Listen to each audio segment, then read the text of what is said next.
প্রিয় অষ্টম শ্রেণীর শিক্ষার্থীরা, আজকে আমরা জীবন জীবিকা বইয়ের 101 এবং 102 নং পেজের সমাধানটি দেখে নেব। তোমরা যদি এখন আমাদের চ্যানেলটি সাবস্ক্রাইব না করে থাকো, অবশ্যই চ্যানেলটি সাবস্ক্রাইব করবে এবং আমাদের চ্যানেলের প্লেলিস্ট থেকে ঘুরে আসবে। সমূল্যায়ন। ক নম্বর প্রশ্ন, তোমার পরিবারে কি কি আর্থিক সেবা গ্রহণ করতে পারে তার সবার সঙ্গে আলোচনার মাধ্যমে চিহ্নিত করো। এই আর্থিক সেবা গ্রহণ করার একটি পরিকল্পনা তৈরি করো। এখানে লিখবা আর্থিক সেবা গ্রহণের ভবিষ্যৎ পরিকল্পনা। আর্থিক সেবার নাম। আর্থিক সেবা গ্রহণের জন্য পরিকল্পনা। ১. প্রতিষ্ঠানে যেমন সেবা প্রদান করে তার তালিকা তৈরি করা।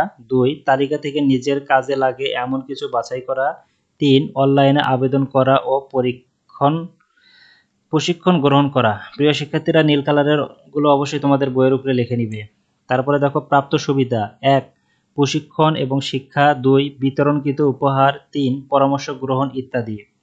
খ নম্বর প্রশ্ন, তোমার পরিবারের আর্থিক সহায়তার জন্য কোন ধরনের ঋণ প্রয়োজন আছে কি?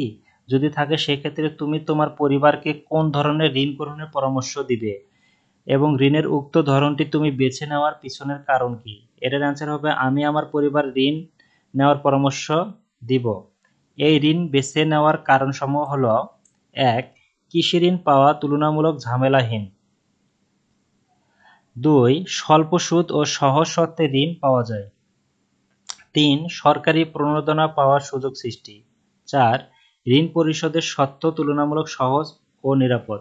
তাহলে প্রিয় শিক্ষার্থীরা, এই নীল কালার কথাগুলো তোমরা অবশ্যই বইয়ের উপরে লিখে নিবে যে কৃষি ঋণ নেওয়ার পরামর্শ দিব।